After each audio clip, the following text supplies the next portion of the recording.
How's it going, everybody? Welcome back. Today we're installing this wonderful Racing Beat connecting plate into my car because when I got the car, not even 40 hours later, I purchased an axle back from Racing Beat, same brand, and wasn't loud enough. It's not loud. Here's a sound clip if you guys want to check it out.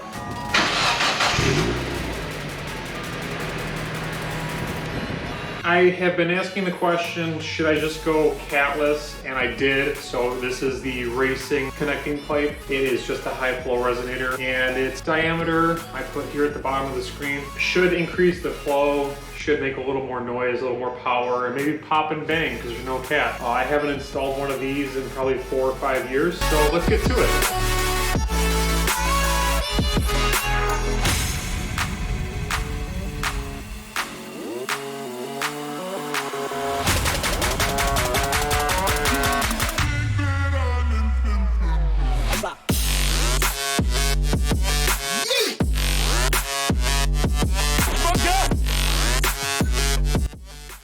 All right, you gotta get those 2 braces off to get access to your full cat back, which is going to be these holes, which are 14s, and then there's gonna be 6 bolts, actually 8 bolts, 2 at the front, that are 19 mil that are holding on that brace. You wanna spray penetrating fluid. I might not even be able to get this off. I figured everything is so clean and easy to access on this car, I might not need it. But if I can't get it off, I'll definitely be making a trip to get some penetrating fluid because I don't have any on me.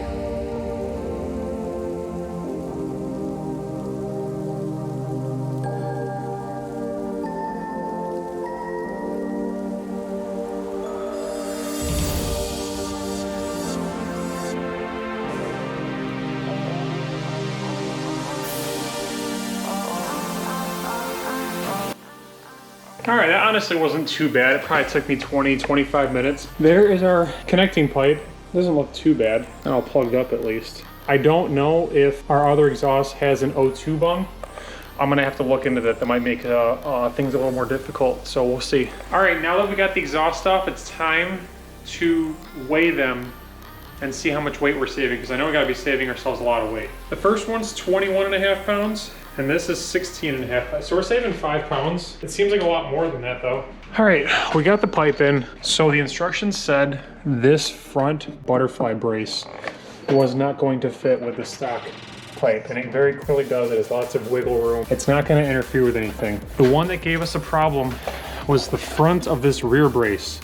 So I had to end up getting bigger M12 by 45 bolts and putting some spacers in there, and I used thread locker and everything. But just to give that brace just enough space, the front and the rear both have the spacing now. Pipe is all mounted and tight. Everything sounds good.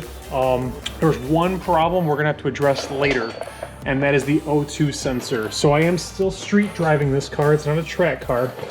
So for the time being, I have the O2 sensor tucked up in here. I might actually build some sort of shield, like a dust shield for it, but it goes right up in here and underneath the back of the driver's seat. Racing Beat also sells a 52-inch O2 sensor extension, so we're probably gonna end up doing that, running it into the engine bay where it can be safe, clean, out of harm's way. I don't drive this thing in inclement weather, so I'm not super concerned for the 1 or 2 times I drive it, if I even drive it by then. So right now we're just finishing changing the transmission fluid. I've never changed it in this car, and it sounds like it probably could use change. We're putting Motocraft XTM5QS in it. It's pretty good stuff. So we're gonna go ahead and finish that up, get it on the ground, and we'll see how it sounds, I guess.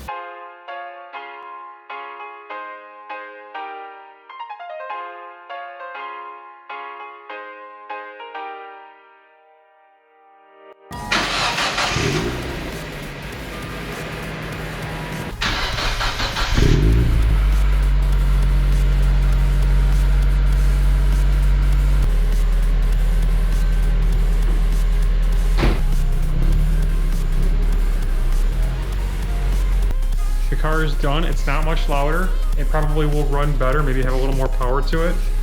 Honestly, I'm not looking to make it some crazy loud car, so I'm glad it sounds the way it does. And I don't know, maybe we'll do headers down the road. I don't really know.